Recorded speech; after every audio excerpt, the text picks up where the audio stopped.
जीशुको नाम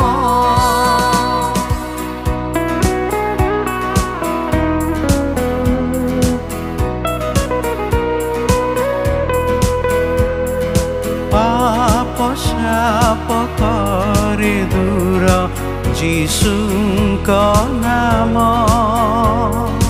सबु भय करे दूर मो जीशु नाम।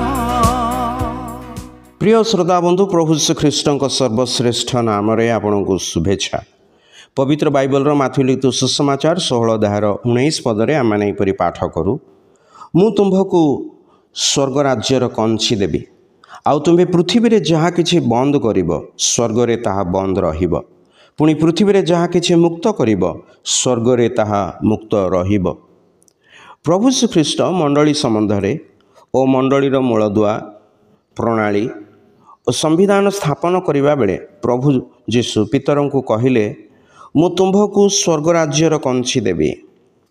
समस्त शिष्य मान पक्षर पितर स्वीकार करथिले जे जीशु ही जीवंत ईश्वर पुत्र ख्रीष्ट अटंती।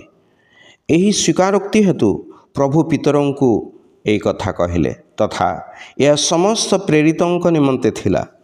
अर्थात प्रभु कहती जे शिष्य माने मोर स्वीकार करिछंती ताहा ही स्वर्ग राज्य रे प्रवेश करिबार कंची अटे।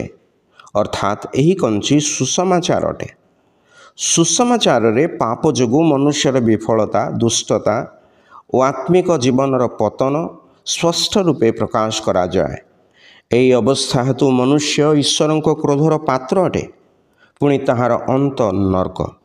सुसमाचार द्वारा मनुष्यर परित्राण निमंते प्रभु श्रीख्रीष्टर से ही महान कार्य प्रकाश करा जाए जहाँ से क्रूसरे संपन्न करिअछंती। जे कहीं सुसमाचार वाक्य ग्रहण करी प्रभु श्रीख्रीष्ट को निज जीवन में प्रभु और त्राणकर्ता रूपे ग्रहण करे से स्वर्ग राज्यर कंची प्रयोग करी परित्राण प्राप्त हुए। आपण मध्य जेपरि कंची प्रयोग करिवे परित्राण प्राप्त हेबे। आपण निमंते ईश्वर ठारे आमर प्रार्थना।